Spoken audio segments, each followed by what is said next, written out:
Tähän kannattaa lähteä sen takia mukaan, koska tämä ei ole mitään koululuokka-opettamista, vaan tämä on enemmänkin tämmöinen yrittäjien kahvila. Juodaan 2-3 kahvikuppia ja jaetaan kokemuksia. Koko yritykselle, niin se jotenkin muotoutuu siinä koulutuksen myötä. Mikä olisi oikea hetki lähteä koulutukseen, niin itse asiassa se, milloin omassa päässä rupeaa olemaan enemmän kysymyksiä kuin vastauksia. Saa rohkeutta toteuttaa unelmiaan. Rentoutta siihen olemiseen, että siellä on sitä saunomista ja ruokailua ja vapaa-ajan viettoa. Uudenlainen tapa miettiä sitä opiskelua. Saa vaan ideoja ja heitellä vaikka kaikkea hullujakin ajatuksia. Tässä koulutuksessa saa vertaistukea.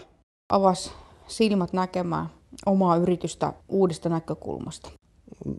Mä en keksi täyspäiselle yrittäjälle kovin montaa syytä, miksi ei kannattaisi lähteä mukaan. Onko tämä sinun paikkasi? Ota yhteyttä, niin kerromme, miten pääset mukaan.